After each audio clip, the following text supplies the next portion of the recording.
लोकसभा चुनाव को लेकर सभी राजनीतिक दल अपनी अपनी तैयारियों में जुटे हुए हैं। प्रदेश की दौसा लोकसभा सीट बहुचर्चित सीटों में से एक है। आपको बताएं कि यहां से बीजेपी ने कन्हैयालाल मीणा को टिकट दिया है और कांग्रेस की तरफ से मुरारीलाल मीणा मैदान में है। इस सीट पर चुनाव काफी दिलचस्प होने वाला है क्योंकि दोनों ही अपनी अपनी पार्टियों के कद्दावर नेता हैं। मुरारीलाल मीणा 4 बार के विधायक होने के साथ दौसा विधानसभा सीट पर कांग्रेस की सीट से ही चुने गए थे और अब उन्हें पार्टी ने लोकसभा का भी टिकट दिया है। इस मामले में बीजेपी के कन्हैयालाल भी कम नहीं है। वो 4 बार बस्ती से एमएलए रहे और साथ ही मंत्री भी रह चुके हैं। अब इस क्षेत्र की जनता किसे अपने सांसद के रूप में देखेगी, ये देखना दिलचस्प होगा। एनडीटीवी राजस्थान की टीम ने ग्राउंड पर पहुंचकर लोगों से बात की और चुनावी माहौल जाना। के अंदर लोकसभा इलेक्शन का बिगुल बज चुका है और राजस्थान सहित पूरे देश के अंदर जो लोकसभा चुनाव होने उनके लिए कांग्रेस और भाजपा दोनों ने अपने प्रत्याशी चुनाव मैदान के अंदर उतार दिए हैं। बात करें दौसा लोकसभा सीट की, ये बहुचर्चित सीट है जहां से भाजपा से कन्हैयालाल मीणा तो कांग्रेस ने एक बार विधायक दौसा विधायक है मुरारीलाल मीणा पर दांव खेला है। कुछ लोग हैं दौसा जिले के, एक बार उनसे चर्चा करेंगे कि क्या इलेक्शन को लेकर क्या कहना होगा, कि क्या मुद्दे रहेंगे। बीजेपी और कांग्रेस की बात करें तो क्या ऐसे काम है जो हुए नहीं है और जो जनता की मांग है। सबसे पहला मुद्दा जो जनता का कहना है वो है बेरोजगारी। क्या कहना है इसको लेकर? देश से बेरोजगारी जितनी पहले थी उससे अब बेरोजगारी बहुत कम हो गई है। हमने बेरोजगारी को लेकर सभी प्लेटफॉर्म पे काम किया है,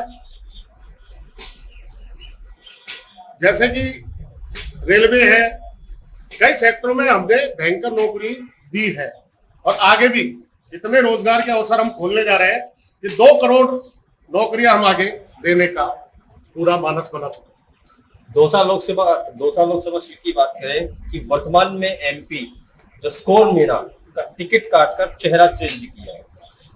लंबी लिस्ट थी, फिर भी अब कन्हैयालाल जो भाजपा के उम्मीदवार है उनको लाया गया है।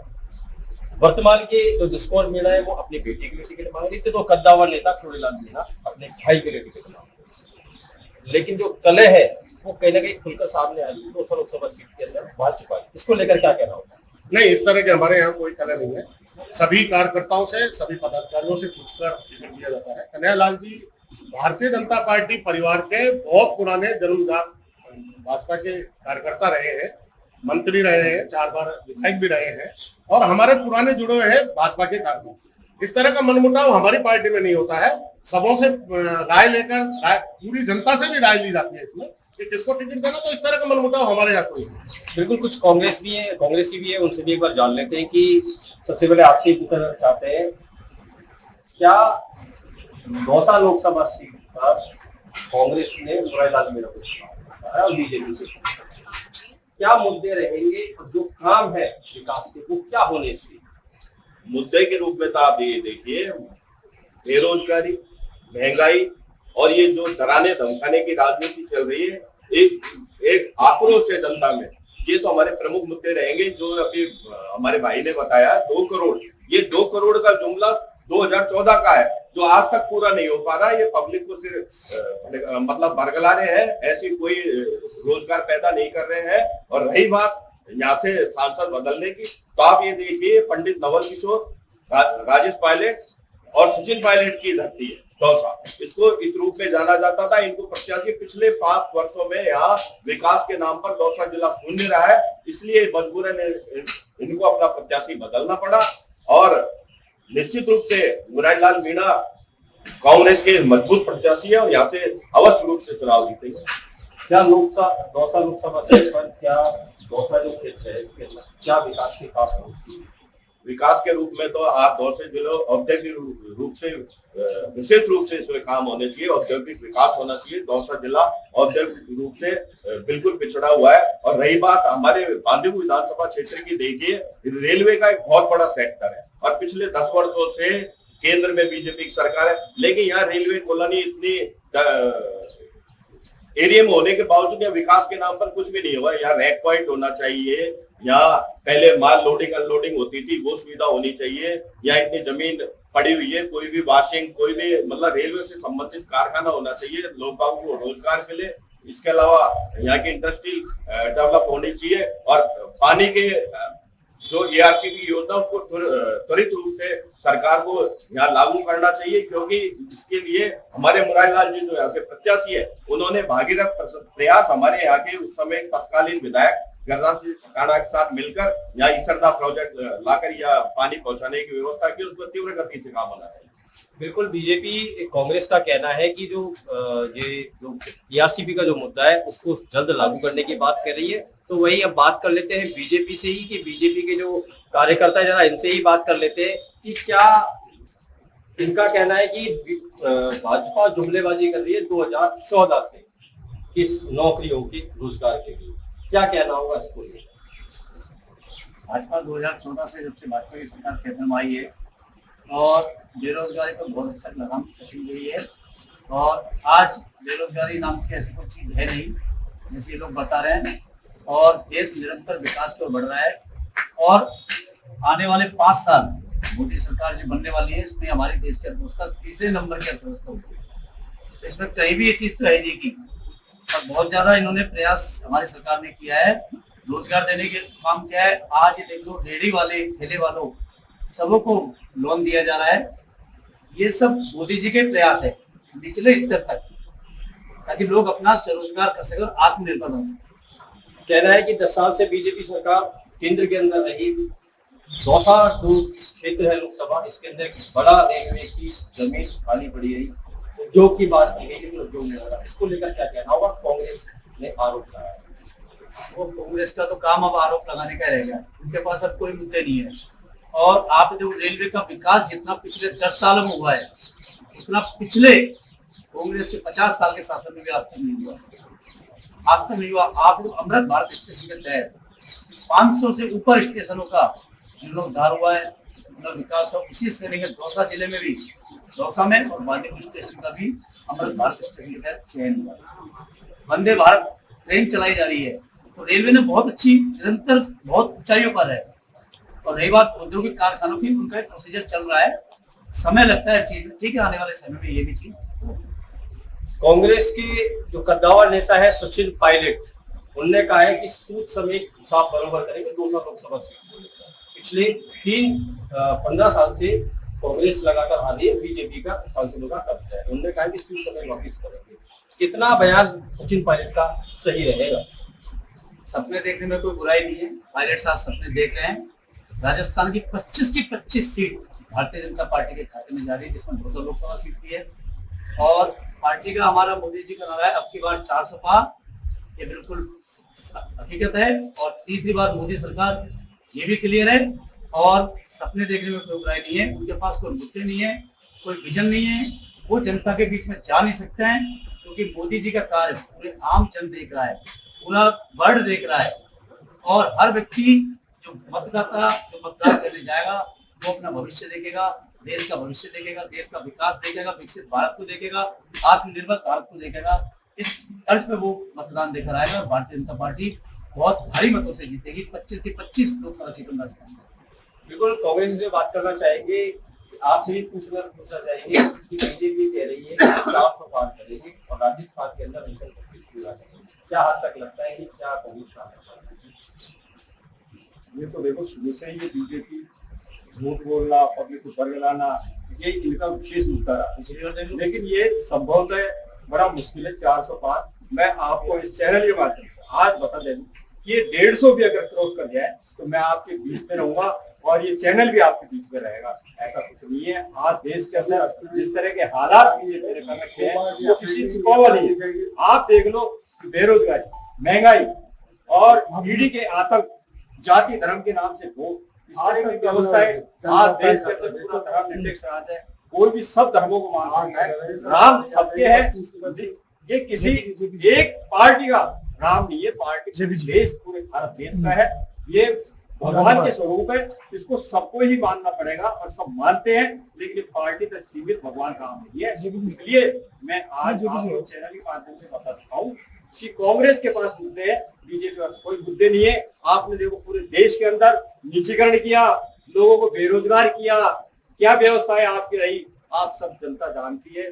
जनता अब बेवकूफ और भ्रमक नहीं हो पाएगी। और ये बात आपको सत्य बताता है, जनता जागरूक हो चुकी है। जिस तरह का आतंकवादी है, राजनीति को प्रहार है, एक लोकतंत्र के लिए सबसे बड़ा खतरा सिद्ध होगा। संविधान के लिए एक बहुत बड़ा एक नुकसान के रूप में सिद्ध होगा। इसलिए जनता जागरूक है और बीजेपी से बिल्कुल विमुख हो चुकी है। पूरी जनता कांग्रेस के समर्पण में जाएगी। कांग्रेस पार्टी है और सभी धर्मों को साथ में लेकर चलने वाली पार्टी है। इसलिए जुमला अब जनता पूरी तरह समझ गई है, ये सफल नहीं हो पाएगा। बिल्कुल मैं आज आपके चेयरमैन के बात करें कि आरक्षण की और संविधान के खतरे की बात कर रहे हैं आप। बीते दिन ही डॉक्टर चौड़ीलाल मीणा बीजेपी के एसटी से आते हैं। उनका कहना है कि संविधान से किसी प्रकार के आरक्षण से किसी प्रकार का कोई छेड़छाड़ नहीं है और कोई उसको हाथ नहीं लगा सकता। इसको लेकर क्या कह रहा हूँ, कांग्रेस जो भ्रम फैलाई है, ऐसा मैं नहीं कह रहा, ऐसा डॉक्टर चौड़ीलाल मीणा का कहना है कि कांग्रेस भ्रम फैलाकर जाति के अंदर जो जनता है उसको बांटने के अंदर, उसको लेकर क्या कह रहा हूँ। ये बिल्कुल निश्चित है। उन्होंने तय कर रखा है कि हम जब भी आंकड़ों के मुताबिक पहुंचते हैं तो संविधान में निश्चित परिवर्तन करना चाहेंगे, लेकिन ये संभव नहीं हो पाएगा। ये जनता पूरी तरह समझ चुकी है, ऐसा कुछ नहीं है। आप जो कह रहे हो ये चौड़ीलाल जी कह रहे हैं, लेकिन ये बिल्कुल ऐसा नहीं है। आज देखो, आज आने वाला समय की स्थिति बता देता हूँ कि इस देश को कोरिया बना देंगे, जापान बना देंगे, चीन बना देंगे। इनकी विशेष गुण ये भी है कि इस देश के अंदर चुनाव प्रक्रिया खत्म की जाए। ये भी उनका एक बिल्कुल सोच है जो जनता के बीच में है। तो ये संभव नहीं है। जनता पूरी तरह से जागरूक है और इसको रोकने के लिए जनता पूरा प्रयास करेगी। बीजेपी को वोट के माध्यम से बिल्कुल निश्चित शून्य पर लाने की पूरी कोशिश करेगी और प्रयासरत है। लोगों से बातचीत में मिली जुली प्रतिक्रियाएं देखने को मिली। किसी ने पीएम मोदी के काम को सराहा और बीजेपी की तारीफ की, तो कुछ लोगों ने कांग्रेस को बेहतर बताया। इसी कड़ी में हमने कुछ और लोगों से भी बात की और उनके मुद्दे और उनकी राय जानने की कोशिश की। और भी कुछ लोग हैं, एक बार इनसे भी जान लेते हैं कि बीजेपी कांग्रेस का कहना है कि संविधान से छेड़छाड़ करेंगे, आरक्षण की बात कही। बीजेपी मुद्दा लेके चल रही है योजनाओं का और साथ के अंदर राम मंदिर का। इसको लेकर क्या करना होगा, क्या बीजेपी के पास मुद्दे दो ही बचे? ऐसी बात नहीं है, मुद्दे दो नहीं है। जो ये आप विकास देख रहे हो, जो फिर वादी कोई होके दो रोड निकले हैं, ये विकास नहीं दिख रहा है क्या? इतना बड़ा रोड कभी जिंदगी में कभी कल्पना भी नहीं करी थी। ये मोदी के शासन में ही सिद्ध हुआ है। बड़े बड़े रोड बने हैं, जो आप सामने देख रहे हो। जो बिजली की जो ट्रेनें चल रही है, ये इतने दिनों से कांग्रेस शासन थी, इन्होंने तो कभी इतना मुद्दा नहीं उठाया। इसमें अरबों खरबों रुपए लगे। ये विकास की देन है। आज स्टेशनों पे जाके देखो, इतनी साफ सफाई और इतना सुंदर जो स्टेशन दिखते हैं, ये इनके राज में थे। पहले तो आप स्टेशन पे इतनी गंदगी रहती थी कि आप वहाँ बैठना मुश्किल होता था। ये सब मोदी के राज में है। 10 साल से आपको इतनी जो शांति मिल रही है। नहीं तो पहले जयपुर जाते थे, वहां बम धमाके होते थे। आप कश्मीर जाओ, वहां बम धमाके होते थे। आप कश्मीर से अलावा पूरे देश में अमन शांति चैन से लोग बात रह रहे हैं। पहले बनारस में धमके, पहले अहमदाबाद, दिल्ली जाते थे तो हम लोगों में से ही कोई आदमी वहाँ घायल हुए, हजारों आदमी बम धमाकों में मर गए। 10 साल में एक भी कहीं भी पूरे देश में, कश्मीर को छोड़ कहीं भी दंगा या आतंकवादी नहीं घुस पाए। बिल्कुल। और कुछ भी लोग हैं, एक बार इसे जान लेते हैं कि आपसे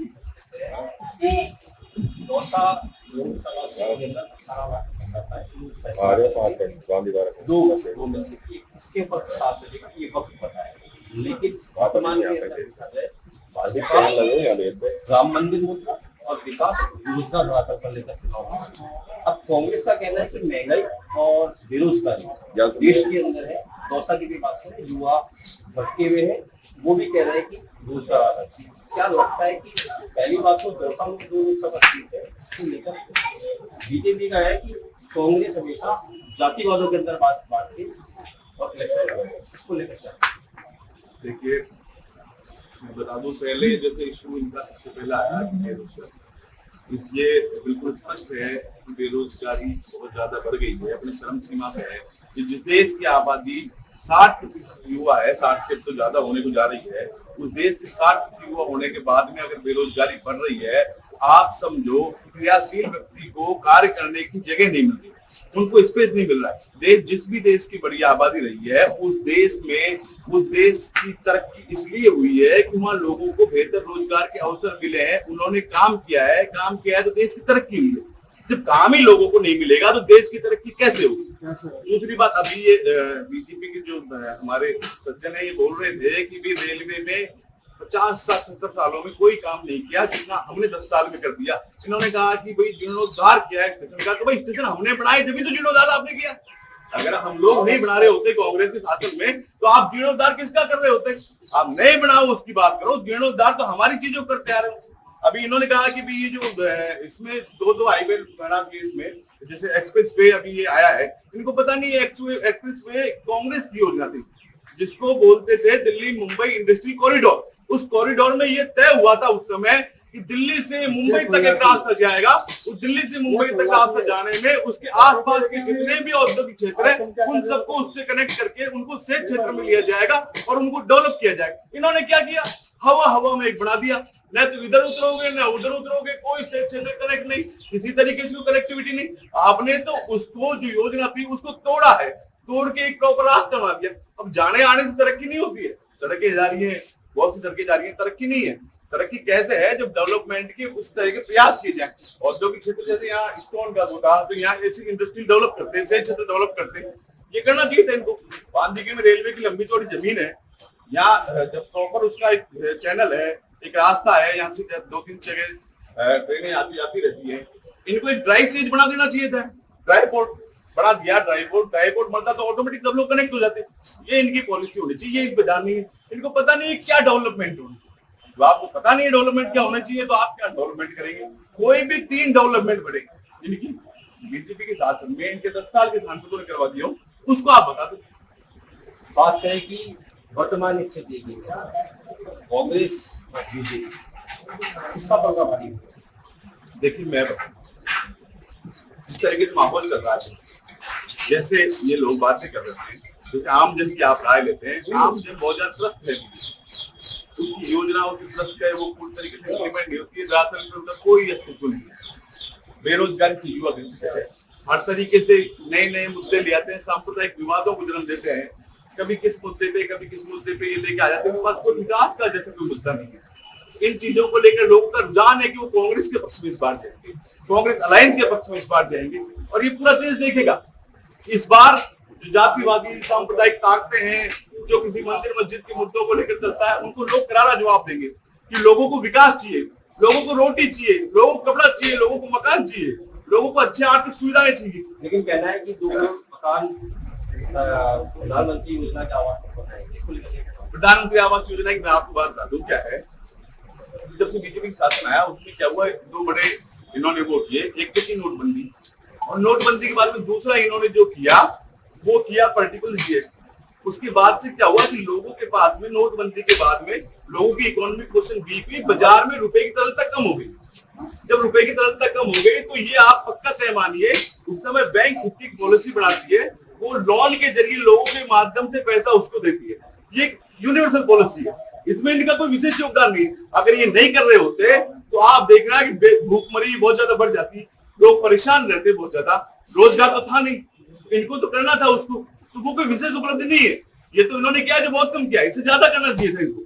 बिल्कुल, बीजेपी के लोग हैं, अगर उनसे ही पूछ लेते हैं कि इनका कहना है कि जो कांग्रेस की योजना थी उसका इम्प्लीमेंट बीजेपी कर दी, कॉरिडोर तो कांग्रेस के समय का हो गया, अंग्रेजों ने बनाया, कांग्रेस ने एक कमरा नहीं बनाया। देखिए, मैं आपको बात बताऊं, इन्होंने कहा कि रेलवे स्टेशन कांग्रेस ने बनाया। एक मैं आपको बता दूं 1853 से रेलवे स्टेशन बांदीकुई का बना हुआ है। कांग्रेस थी क्या उस समय?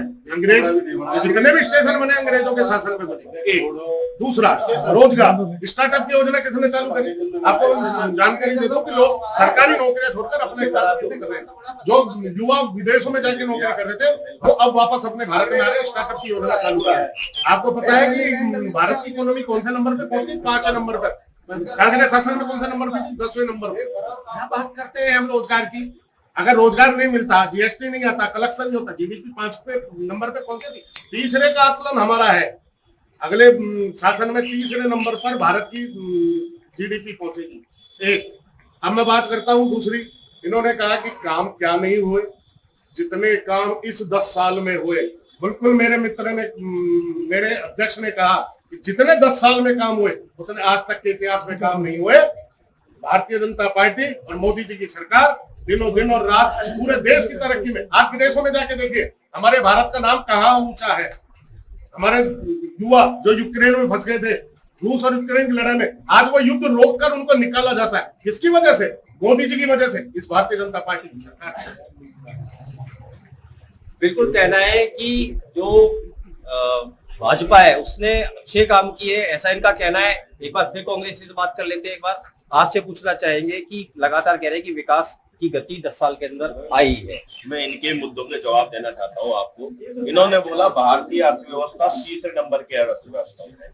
अपन ये जीडीपी वीडीपी से बरगलाते हैं। आप धरातल पे आइए, 400 का सिलेंडर 1200 में हो गया, 65 का डॉलर 83 पहुंच गया, उच्चतम स्तर को पार कर रहा है। जिसपे ये कहते थे, मोदी जी के पुराने भाषण हमने सुने हैं कि मित्रों जब रुपया गिरता है तो उस देश में भ्रष्टाचार है। अब ये इसका मतलब भ्रष्टाचार तेजी से इंडिया में बढ़ रहा है। इसके अलावा जीडीपी करके बरगला रहे मध्यम वर्गीय व्यापारी बिल्कुल त्रस्त है। आप देखिए जीएसटी कर रहे हैं, जीएसटी में इतना असंतुलन है कि आप देखिए जो गरीब व्यक्ति का, जैसे आप उदाहरण के रूप में 25 किलो का आटे का बैग लीजिए, 25 किलो के नीचे तो उनके टैक्स है और 25 से 26 होते वो टैक्स फ्री है। तो इसमें किसको फायदा मिल रहा है?